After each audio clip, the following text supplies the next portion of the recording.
ሰላም ጤና ይስጥልን። የተከበራችሁ የጉራጌ ኒውስ ኔትወርክ ተከታታዮች የሰዓቱን ዜና አሁን ጀምርም። ጉራጌ ኒውስ ኔትወርክ አዲስና ወቅታዊ ዜናዎች በጄኔን በሁሉም አማራጮች በቴሌግራም፣ በፌስቡክ፣ በቲክቶክ እና በዩቲዩብ ለአድማጭ ተከታታዮች ይደርሳሉ። እርሶም በእነዚህ ዜናዎቻችን እንዲከታተሉ በአክብሮት እየጠየቅን ወደ ዛሬው ዜናዎች እናልፋለን። አብራችን ሁኑ። ቀዳሚውን በጉራጌ ዞን በወረዳዎች ለምክር ቤት እጩ ሆነው የቀረቡ ተወካዮች አብዛኞቹ የቀድሞ ተመራጮችና ለህዝቡ ምንም የፈየዱት ነገር የለም ተባለም። ለሰባተኛ ዙር ሀገር አቀፍ ብሔራዊ ምርጫ በጉራጌ ዞን ወረዳዎች ፓርቲዎችን ወክለው እጩ ሆነው የቀረቡት ተወዳዳሪዎች አብዛኞቹ ከቀድሞ ጀምሮ እጩ የነበሩ ለህዝቡ የረባ ነገር ያልሰሩ ዳግም ራሳቸው እጩ አድርገው የመጡ ናቸው ተብሏል። አንዳንዶቹ ከ1997 ዓ.ም በፊት የምክር ቤት አባል ለመሆን እጩ የነበሩ፣ ሌሎቹ ደግሞ ከዚያ በኋላም እስከ ቅርብ ጊዜ ማለትም በ2013 ዓ.ም ሀገራዊ ምርጫ ሳይቀር እጩ የነበሩ ምክር ቤት የገቡ ግለሰቦች ናቸው። በዚህ ሁሉ ጊዜ ህዝባቸውን አንድም የረባ ነገር እንዲያገኝ ያልሰሩ፣ ይልቁንም በህዝብ ስም ምክር ቤት የገቡ ስልጣን ያገኙ ከህዝባቸው ጥቅም ይልቅ ለግል ስልጣናቸው ወግነው የቆዩ ናቸው። ለምሳሌ የምክር ቤት አባል ከነበሩ ግለሰቦች በፌዴራል ደረጃ ስልጣን ያላቸው ሲሆን አብዛኛው የምክር ቤት ጉባኤ ላይ የማይሳተፉ፣ በምክር ቤት ስብሰባ ወይም ውይይት ጊዜ ስራቸው ላይ መሆን የሚመርጡ፣ ለወከላቸው ህዝብ ጥቅም ልማት ማግኘት በምክር ቤት ሲያነሱ አልታዩም። ሌሎቹ ደግሞ በምክር ቤቱ የፕሮቶኮል ማሟያ ከመሆንና የግል ጥቅማቸው ከማሳደድ ያለፈ የመንግስት አዋጆችን ሲጸድቁ ድጋፍ ለመስጠት የተቀመጡ ብቻ ሆነው ታይቷል። ታዲያ በዚህ ዓመትም እንደ ቀድሞ በሚደረገው ምርጫም ራሳቸውን እጩ አድርገው የመጡ ግለሰቦች የተለየ ነገር ለመስራት ለህዝባቸው ለመጥቀም ሳይሆን ስልጣን ለማግኘት ወይም በምክር ቤት እንደ ቀድሞ ማሟያ ከመሆን ያለፈም አይደርጉም በሚል በጥርጣሬ ስማቸው እየተነሳ ነው። በዚህም አንዳንዶቹ የፌዴራል ስልጣናቸውን ያስጠብቃሉ፣ ምክር ቤት ለመሰብሰብ ጊዜ የማይኖራቸውም፣ ህዝባቸውም የሚጠቅም ስራ አይሰሩም ማለት ነው።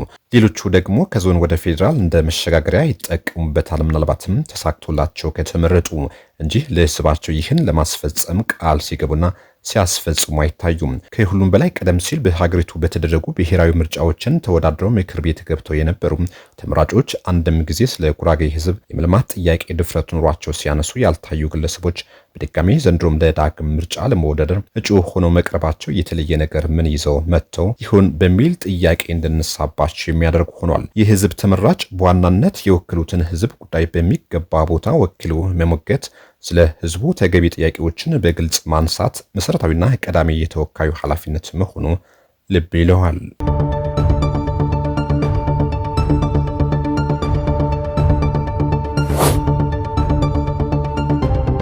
በእንሲኖ ከተማ አስተዳደር በከተማዋ ከሚገኙ የእምነት ተቋማት መሪዎች ጋር ውይይት መካሄዱ ተገለጸ። በምስራቅ ጉራጌ ዞን በእንሲኖ ከተማ አስተዳደር በከተማዋ ከሚገኙ የእምነት ተቋማት መሪዎች ጋር በሀገራዊና በአካባቢ ጉዳዮች ላይ ውይይት መደረጉን ተገልጿል። የሃይማኖት ተቋማት ህዝብ ለህዝብ ትስስርን ከማጠናከር በተጨማሪ ለሀገረ መንግስትና ለትውልድ ግንባታ ያላቸው ሚና ከፍተኛ መሆኑም ተጠቁሟል። በከተማ ሰላምን ለማስፈን በልማትና በመልካም አስተዳደር ጉዳዮች ላይ በቅንጅት ሲሰራ መቆየቱና በዚህም የእስካሁን የተገኙ ውጤቶችና ጥንካሬዎችን ለማስቀጠል እንዲሁም ጉድለቶችን በምክክር ለመፍታት ሀገራዊና ወቅታዊ አጀንዳዎችን ተቀራርቦ መስራት እንደሚገባም ተብራርቷል። የመድረኩ ተሳታፊ ሃይማኖት አባቶች በበኩላቸው መንግስት እስካሁን የሰራቸው መልካም ስራዎች እውቅና በመስጠት በቀጣይ በጋራ ጉዳዮች ላይ ተቀራርቦ መስራት እንዲሁም የሚስተዋሉ ችግሮችን ለመቅረፍ በጋራ መቆም እንደሚገባም አንስተዋል። በዚህም በጽንፈኝነት በአካባቢነትና በብልሹ አሰራር ውስጥ ዜጎች በማወቅ ይሁን ባለማወቅ እንዳይሳተፉ ማስተማር፣ ለመንግስት የሚቀርብ ጥያቄ ካለም እንዲሁ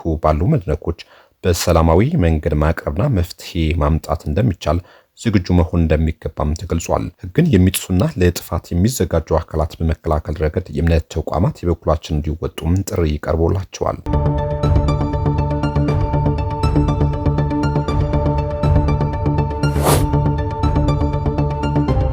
ዓለም አቀፍ የሴቶች ቀን ወይም ማርች 8 የሴቶች ድምጽ ለእኩልነትና ለበለጸገች ኢትዮጵያ በሚል መሪ ቃል በወልቂጤ ዩኒቨርሲቲ ተከበረ።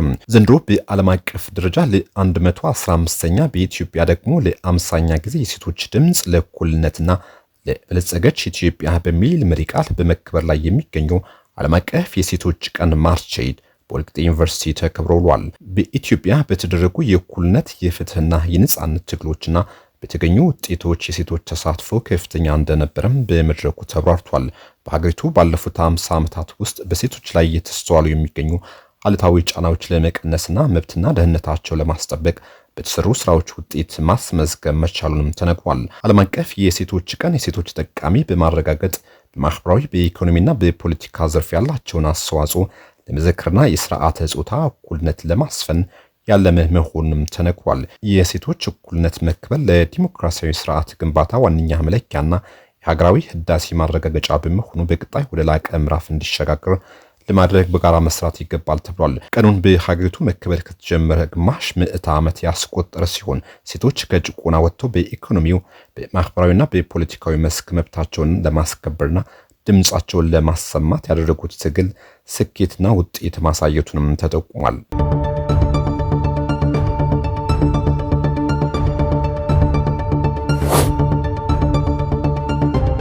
ከህግ አግባብ ውጪ ከስራቸው ተሰናብቶ የነበሩ 942 ሰራተኞች ወደ ስራቸው መመለሳቸው ተገለጸ።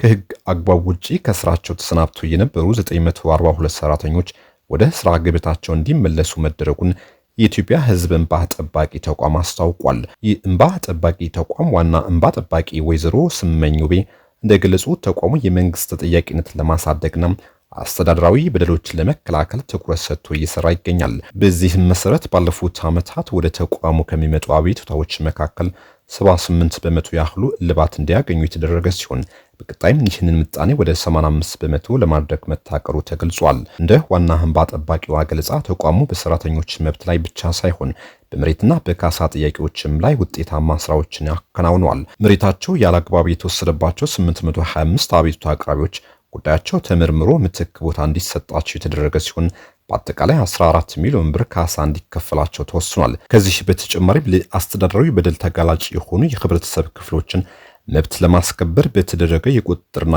የምርመራ ክትትል 85 በመቶ ለሚሆኑ መፍትሄ መስጠት መቻሉን ወይዘሮ ስመኝ አብራርተዋል።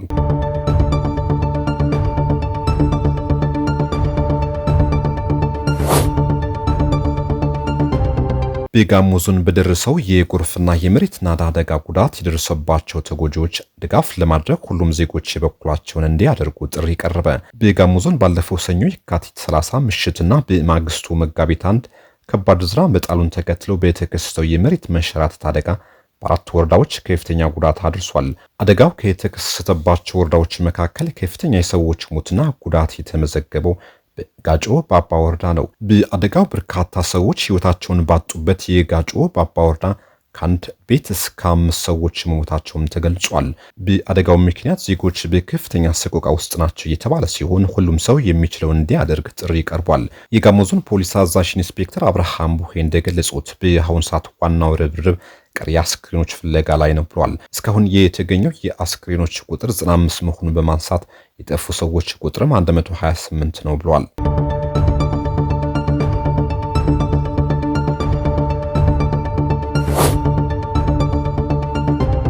እስራኤልና አሜሪካ በኢራን ላይ የጀመሩትን ጦርነት ስጋት ከመካከለኛው ምስራቅ አልፎ ወደ አፍሪካ እየደረሰ መሆኑን ተገለጸ።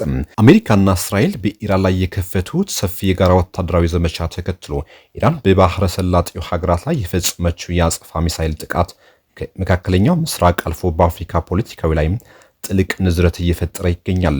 የሩሲያና የዩክሬን ጦርነት ካስከተለው የኢኮኖሚ ቀውስ ገና ያላገገሙት የአፍሪካ ሀገራት ይህን አዲሱ ጦርነት የነዳጅ ዋጋ እንዳያሻቅም የአቅርቦት ሰንሰለት እንዳያስተጓጉልና የፋይናንስ ቀውስ እንዳያመጣም ከፍተኛ ስጋት ገብቷቸዋል። አብዛኞቹ ሀገራት ኢራን በባህረ ሰላጤው ሀገራት ላይ የፈጸመችውን ጥቃት ሲያወግዙም በአሜሪካና በእስራኤል ወታደራዊ እርምጃ ላይ ግን ዝምታን መርጠዋል። በሰሜን አፍሪካ ግብጽ ከአሜሪካና ከእስራኤል ጋር ያላትን ስትራቴጂካዊ ግንኙነት እንዲሁም ከኢራን ጋር ያላትን ጥንቃቄ የተሞላበት የጥቅም ግንኙነት ለማስጠበቅ ስትል እጅግ ዘመናዊ ቃላት ተጠቅማለች። በምዕራብ አፍሪካ ደግሞ ናይጄሪያ ከፍተኛ ቁጥር ያለው የሺያ እምነት ተከታይ ማህበረሰብ ስላላት እና የአሊ ኻሜኒ ግድያ ተከትሎ የተነሳውን ህዝባዊ ተቃውሞ ለማርገም ስትል የትኛውንም ወገን ሳትኮንን ዓለም አቀፍ ህግ እንዲከበርና እገዳ እንዲደረግ ብቻ ጠይቃለች። እስራኤል በምዕራብ አፍሪካ በማሻቭ የልማት ኤጀንሲዋ በኩል ያላትን የግብርና የቴክኖሎጂና የጸጥታ ኢንቨስትመንት ምክንያት አብዛኞቹ የዚህ ቀጠና ሀገራት እንደ ቻድ፣ ጋናና ጋምቢያ ያሉት በእስራኤል ላይ ቀጥተኛ ትችት እንዲያቀርቡ አድርጓቸዋል።